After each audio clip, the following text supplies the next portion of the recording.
very rare as females have pockets. Oh, I see. Yeah, not full screen.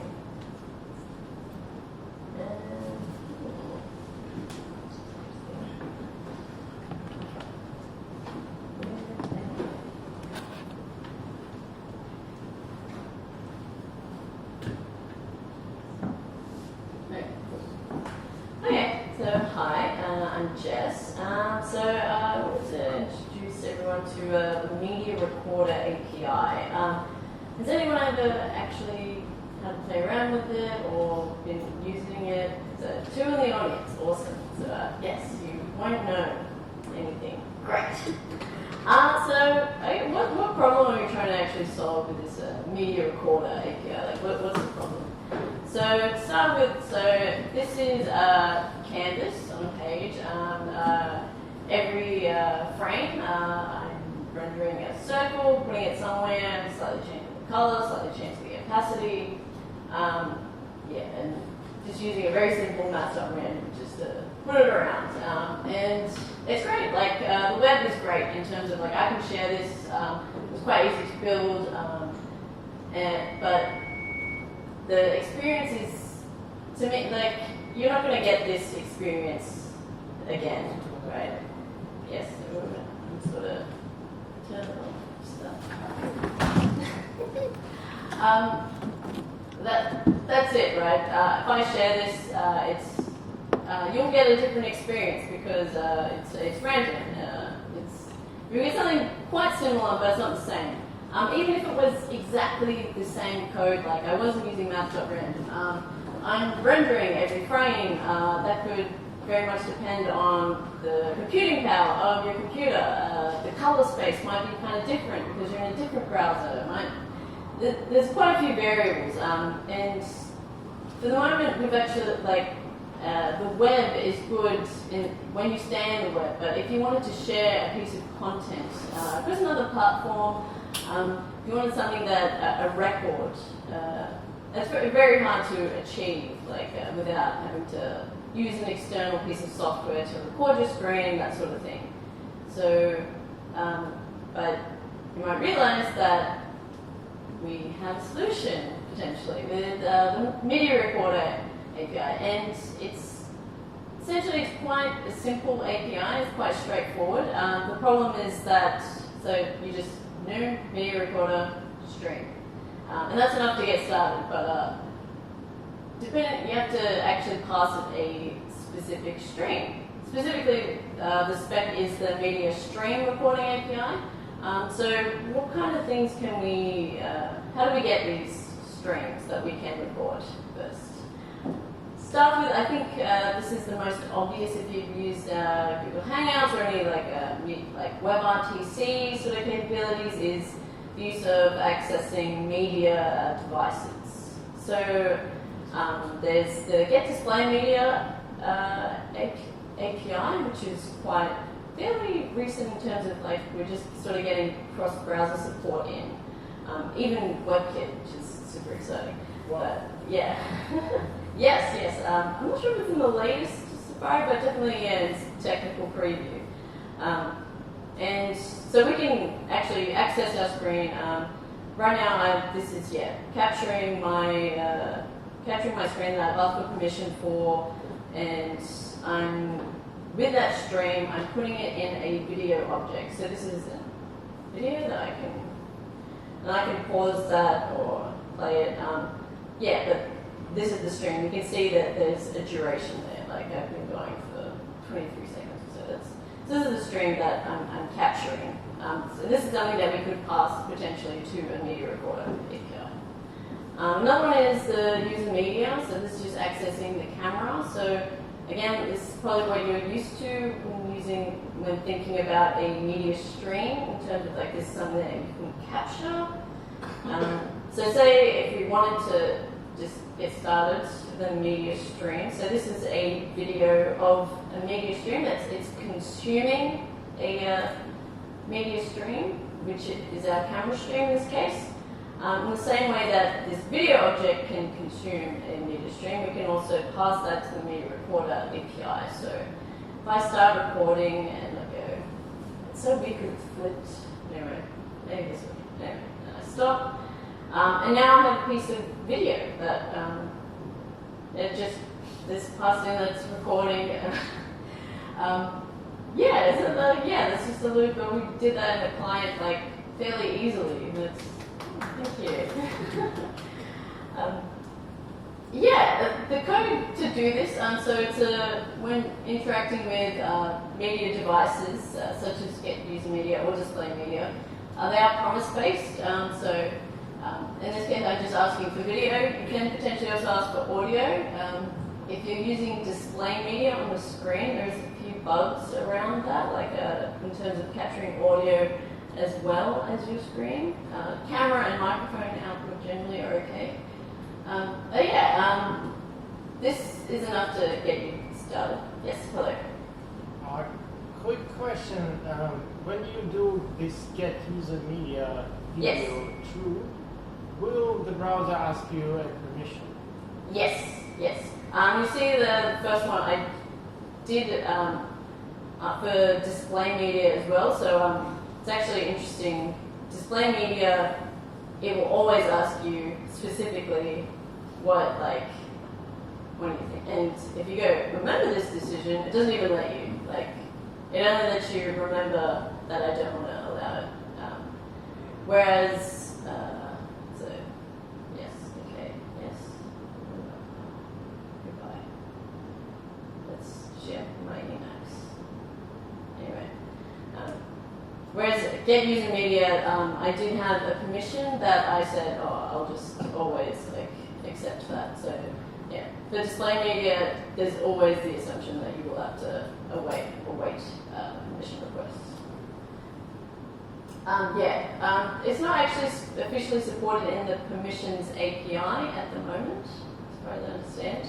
There is a separate permissions API where you can, as a developer, can programmatically request the information about the permissions, but that's not supported yet. So you just have to sort of try, you just await. You wrap this in a try-catch block and see. Yeah, but this one I'm very optimistic that I will accept.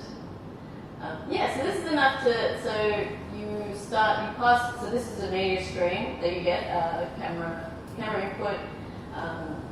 The media recorder is started. So you have to remember to, it's not enough just to create a media recorder. It's like a real physical recorder, you must start and stop. The start you must always do, that's implicit.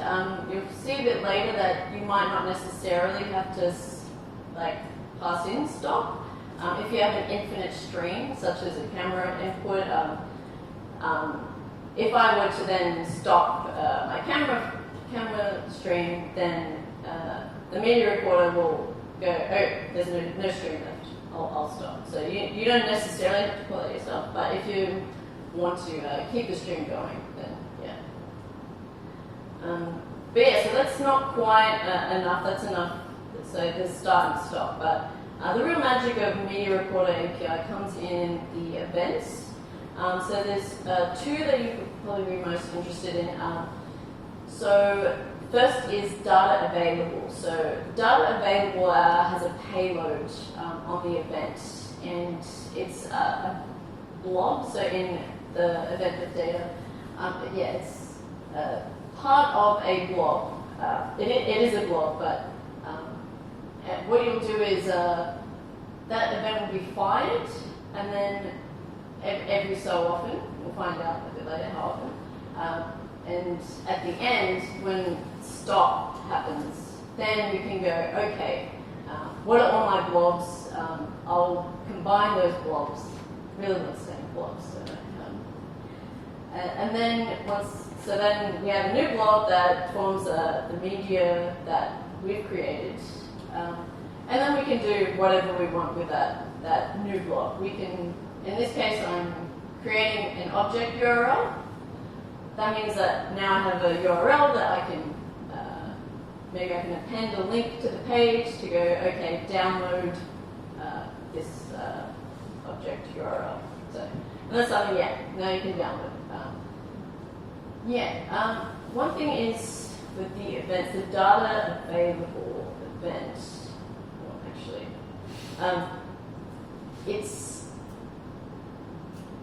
you'll find that it's the event.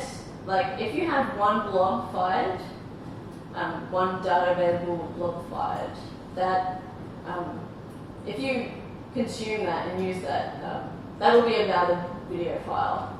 But but the browser actually doesn't actually have to make that individual piece of blob a recognizable piece of media. It could be just a snippet, right? So the way video actually works is a lot of the video files they'll have some metadata at the start as well, and so like if you just take in like you access at a certain like index and then access at the next random index, that in and of itself isn't a valid media file. The browser has to say if you combine all the blobs, that's why I'm pushing it there.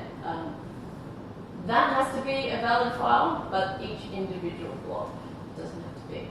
Anyway, that's one other thing is that with media stream, so it's kind of obvious with the camera, like you're like, oh yeah, like I've used Google Hangouts before, like yeah, streaming, I get that.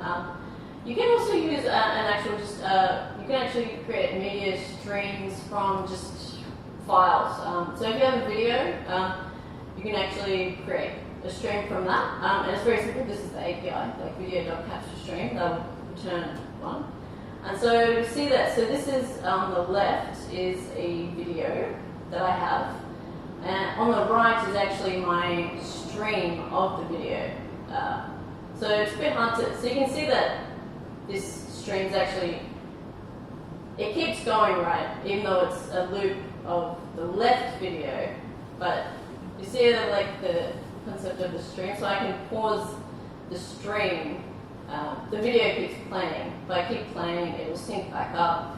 If I pause this guy on the left, then my stream it's still running, but it's capturing that existing video. It's actually slightly out of sync. And code is quite similar. So just the one API that you need to remember, really. It's pretty much, stock standard capture stream. This one is not promise-based. Yeah, I don't know. They like to, I don't know, muck around when they write these specs. So back to the blogs, right? So this is just to capture the events that actually fired in the life cycle. So I started the video, and so the start event fires once the video starts, and it ends. You'll see that my data available event has fired, and at the conclusion of the video, and that so I get one blob from this video. And that in and of itself is a valid video file, and then there's stock. But say if I have like, I have a camera stream or like something going indefinitely, right? Theoretically that could, eat up a lot of memory. It's like recording. That's not necessarily what you want. So it's okay for a short video, but you might want to go actually give me the data in regular increments, and then I'll see what I can do with it. So with this, when calling start, you can actually pass in milliseconds. So that's so every 3 seconds, I'm saying actually I want you to fire the blob, like this blob event every 3 seconds. And so in each one, like each blob is a different blob, and so that's when it comes back to like you'll have to actually join these back together yourself to create something.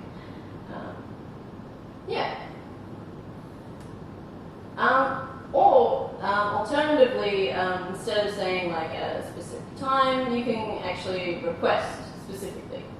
So if you don't pass in any time, you still have that option to go, actually, okay, maybe something's just happened. I'll request the data myself. So with the recorder, so we do have the concept, like that like the stream can be paused, play, like it's a regular video. But if we want to record, we can also pause the recording. So you'll see. So say if I pause this, so the video is still going, but the recording has stopped. It has paused. So it's still going, but I can resume it later. So if I then play and then I stop, you'll find that. So this is recording, and then we should get a jump. Yeah. So it's not smooth. So we pause the recording, but not necessarily the stream.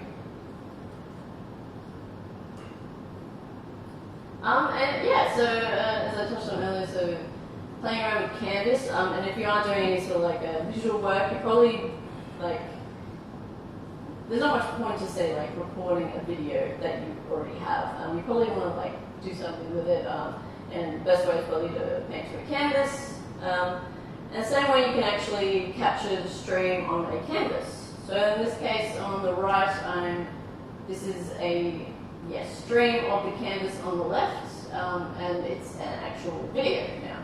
So, and I can pause that, play, so capture stream, what I'll do is like the video will update. So basically on every, like the stream will update basically on every frame as soon as the canvas is actually changed in some way. We can also actually say pass in frames per second. So you can actually see that this is just 1 frame per second, so much slower than the 50, 60-ish that's on the left. What's really interesting is actually you can say 0 and, oh look, like it captures 0 frames per second. It's like the very start of it. And you might, this actually becomes quite useful in that you can actually request specifically when you want your stream to like update. So yes. Can I have the request frame snapshot kind of thing? It's a frame and it gives you an image, right? So in this case, this is a me. So I guess you can like, if you have a canvas and then like if you say you wanted the image, right? Okay. Let me rephrase the question. Yes. Assuming I'm streaming a camera, selfie camera, yeah. and I want to capture a frame. That's the API to use? In that case, if I was just using, say, Canvas already, you can already do that with, say, like, just get image data on the actual canvas. I'm talking about the... like a video. Video. Well... Okay. Yeah, I'll Google it. You could. In that case, I'd still, what I would do, like, I've done pretty much that. Like, if I had a webcam output, I would probably just still feed that to a canvas in particular, rather than a video object. But, I mean, up to you. In that case as well, like with a video, you can just say draw image on a canvas at any point in time, and that will give you that exact frame. So, yeah. What's interesting actually, I think, is that with Media Recorder, it's actually time is actually part of the process. Like this stream is going on for a while, and so the recording actually takes into account time, which can sometimes be annoying as well. Like say if you wanted to carefully curate your video, say if you wanted to just get a single second of footage, you can time it, like you'd have to time that explicitly, sort of thing, rather than like craft it yourself. Like request frame, I could call it every. I could request like 1 frame per second, but I can't then potentially speed that up so it's nice and smooth, like that 1 frame per second won't go. Anyway. yeah, so we can also, so we can just create our own sort of videos, basically. You see that, yeah, this demonstrates that timing sort of thing. So like, I'm requesting a frame, but it's not like frame. It's like, I requested a frame after 3 seconds. That 3 seconds is accounted for in my recording. Yeah. And we also have a few options that you can provide. Main one is probably a MIME type. If you don't pass this in, you will get what the browser will think is the default one. And I'll touch on this later, but pretty much all of them use WebM as the container.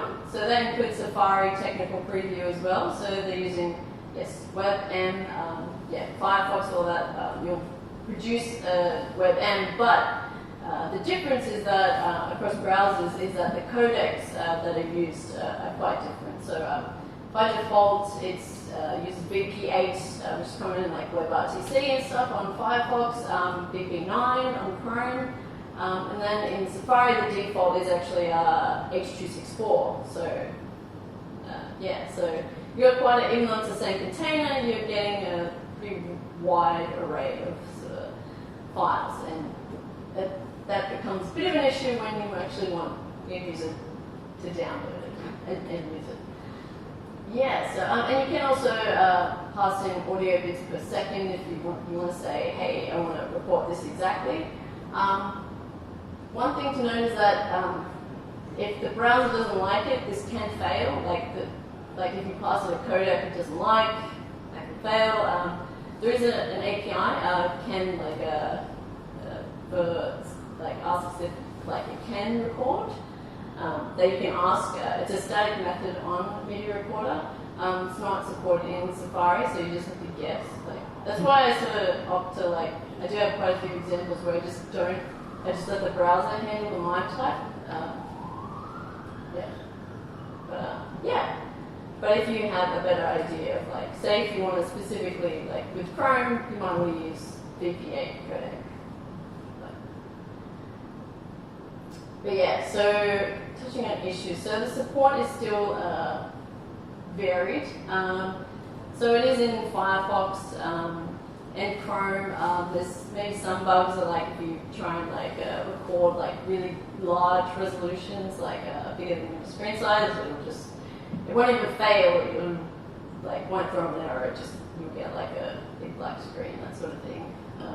And it's in Safari Technical Preview, which is I think the most interesting part is that it's actually it's not like a pipe dream. It is actually something that will eventually be supported. Which when I first was looking at this API a few years ago, I was in ad tech and I was building a really crappy site to basically you would put your face in a video. For a trailer for the Warcraft movie, and and it really I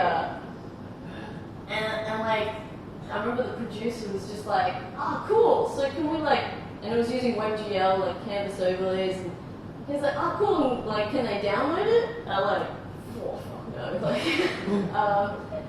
it was just and as a producer, right, as a non-technical person, the pixels are on the screen, that doesn't, it's hard to explain, no, just because the pixels are on the screen doesn't mean I can then, is it some magical lamp? I can just take pixels off the screen and put them in a video file?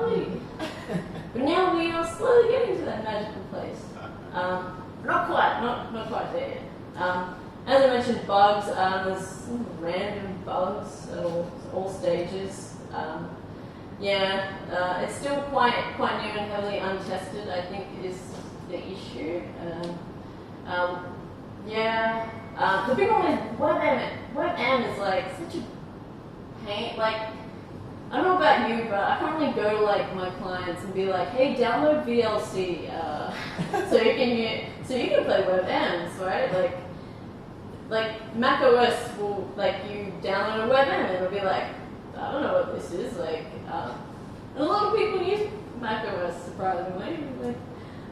Yeah, and even if you have a WebM, yeah, the codec support within that container is just so varied. Yeah, it's real pain, and I think it's a little bit sort of based on so WebRTC by default supports VP8 or VP9. I think it's mandated by the spec that they support those. And so you can see that people want to record these things as well, so let's record that. But yeah, from a consumption point of view, WebM is definitely not the best format going forward. So what you'll then eventually have to do is either know this sort of client-based technology is if you want an MP4, you'll probably have to send that to your server and then run FFmpeg and then create which is it's still way easier as opposed to going the canvas route where you every single frame you get the pixel data and send it off. You can send actual blobs that are nice and sort of in that video file already. But yeah, it's still we're still not quite there yet. But hopefully with AV1 as an upcoming container. I don't know which one's the container in this case. The AV1 codec, which is sort of the new, basically the WebM killer, hopefully, which is being developed in the open. Everyone's theoretically going to support it. We'll see. But yeah, and Chrome already lets you record that. Oh, cool.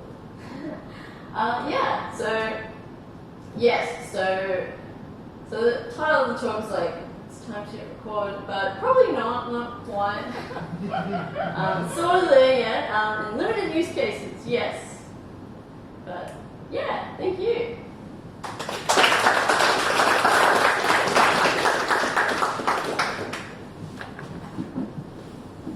Questions? That's fine. That's good. Go with that. So you can't record. What can you do? What can you do? Yeah. So essentially, I was looking into this at Canva. So you do get a recording. You do get a file. Hello. Can I answer that? Oh yes. I actually found an applicable use case for that. So what I'm developing is a PWA, obviously, and what we need a high security because we are doing money transfers. We have a two-factor auth implemented with please pull up your phone, enter those 6 digits you see on the screen, and users do it all the time, which is cumbersome. So now we have fingerprint scanner, right? So what I'm thinking to implement, I actually did it, and it worked. Showing user space using his selfie camera on his phone. Majority of the users are on the phone or laptop. And if they have a fingerprint scanner, of course, only if they have fingerprint scanner. I ask them, please apply your finger, so that we can scan it and remember in our database. We will validate your finger. You scan the fingerprint with the selfie camera. No. It's a different API, also within browsers. Right. And at the time when we press the fingerprint scanner, we take the picture from the video, the frame, and we specifically ask them, please put your face in the middle of the screen, so that so we will get both a selfie and the fingerprint of the person who will do it. That's quite secure and user friendly. Yeah, that's my application. So specific, I was looking into actually Canva. We're web-based design software tool. So we use web technologies. But on export, so we actually sort of run a headless Chrome, right? And if you're using, say, headless Chrome, you still have access to the web technologies, but you can actually you can understand web and natively, like you have control over that environment.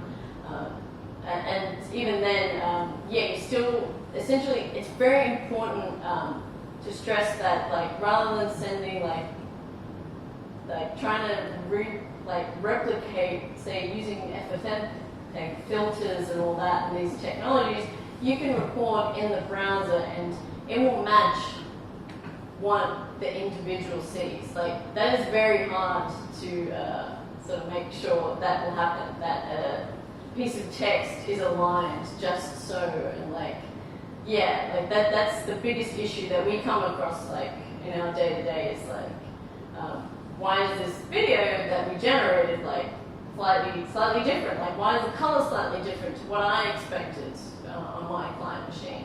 So that's where the, yeah, yes, it's very important sort of, if you can match that up and then you have something that you can consume and share, then yeah, yes.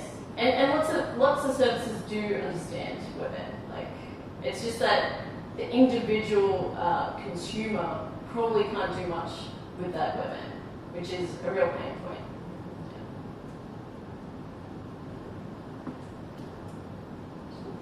Yeah. Done. All right, you're done. Yay! Thank you very much.